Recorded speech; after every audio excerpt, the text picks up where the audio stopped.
তো আজকে আমরা লিভারপুলকে নিয়ে কথা বলবো যে 2025-26 সিজনে লিভারপুল অর্থাৎ এই সিজনে লিভারপুল কী সাইনিং করলো এবং কেন করলো এবং তাদেরকে এই সাইনিংগুলো কী কারণে করতে হলো এবং সামনে গিয়ে তারা কীরকমভাবে বেনিফিট হবে লিভারপুলের জন্য।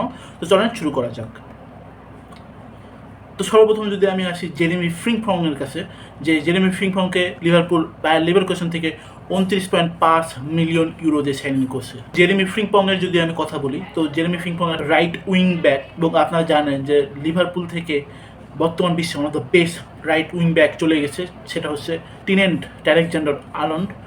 সে এখন রিয়াল মাদ্রিদের হয়ে খেলতেছে, অ্যান্ড বিকজ অফ দ্যাট লিভারপুলকে খুবই এমার্জেন্সি হয়ে একটা সাইনিং করতে হয়, বাট খুব ঠান্ডা মাথায় করছে এবং ওয়ার্ল্ড ক্লাস আর একটা রাইট উইং ব্যাককে নিয়ে আসছে, সেটা হচ্ছে জেরেমি ফ্রিম্পং 29.5 মিলিয়ন ডলার দিয়ে।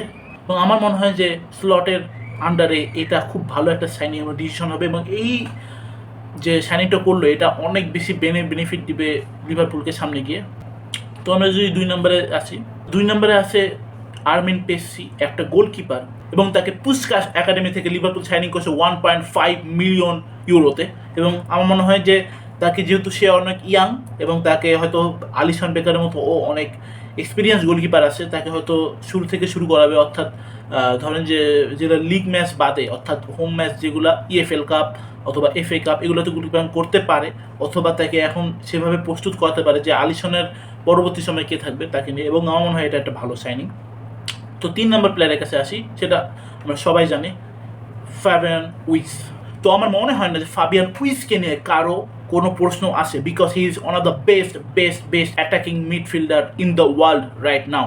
এবং তাকে প্রায় 100 মিলিয়ন ইউরো প্লাস অ্যাডভান্সে 16 মিলিয়ন ইউরো, অর্থাৎ সব মিলিয়ে 116 মিলিয়ন ইউরোতে record signing for the club হিসাবে তাকে নিয়ে আসছে। এবং আমার মনে হয় যে এটা বেস্ট একটা ডিল হবে, বিকজ ডিয়াগো জটা মারা গেছে এবং তার রিপ্লেসমেন্ট হিসেবে একটা অ্যাটাকিং মিডফিল্ডার, এবং সেটাও ফাবিয়ান উইসকে, এর চেয়ে ভালো ডিলার কী হতে পারে। এটা একটা best signing, not for the club.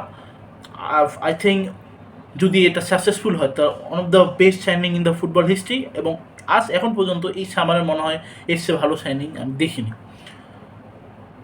কিন্তু আমরা তো ভিডিওতে আগে আমাদেরকে যেতেই হবে। এবং 4 নম্বরে থাকবে মিলোস কেরকেস, যে একটা লেফট ব্যাক, এবং তাকে বোনমার্থ থেকে 40 মিলিয়ন ইউরো দিয়ে আনা হয়েছে লিভারপুলে। এবং আমার মনে হয় যে এই সাইনিংটা one of the best signing, because লিভারপুলে একটা লেফট ব্যাক লাগবে, বিকজ আপনি জানেন যে বর্তমান লিভারপুলের লেফট ব্যাক যে সামলাচ্ছে রবার্টসন, তার বয়স আস্তে আস্তে বাড়তেছে এবং তার কিন্তু অনেক ইনজুরি প্রবলেম হয়, এবং তার রিপ্লেসমেন্ট হিসেবে 40 মিলিয়ন ইউরোতে বর্নমার্থ থেকে কেরকেসকে আনছে। এটা অসাধারণ একটা সাইনিং ফর মি, এবং লিভারপুল ভাই এইটা দিয়ে দেখাই দিছে যে তার ফাটাই দিছে, এবং তারা এই সিজন শুরু করতে প্রস্তুত, এবং one of the scariest team right now. কিন্তু আমাদের প্লেয়ারের লিস্ট এখানে শেষ হয়নি।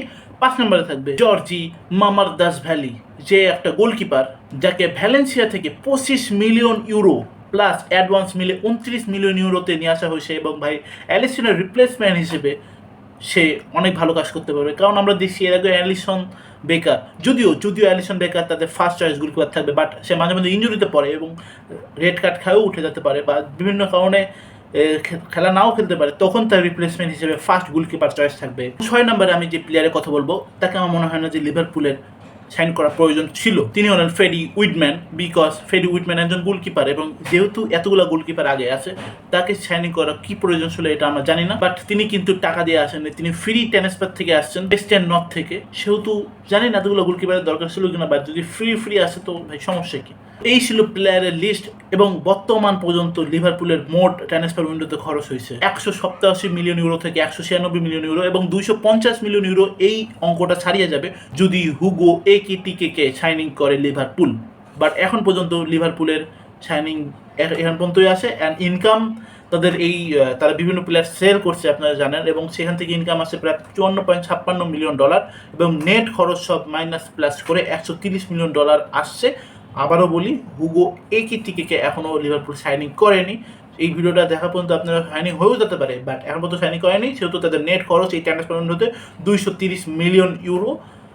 তো এই পর্যন্ত ছিল, এবং আমার মনে হয় যে লিভারপুল এই টিমটা এই সিজনে ফাটাই দিবে। লিগে বলেন কি চ্যাম্পিয়ন্স লিগে বলেন কি, সম্পূর্ণভাবে তারা প্রস্তুত, প্রস্তুত। ভাই এইবার লিভারপুলের দিকে নজর রাখতে হবে, because if you know you no.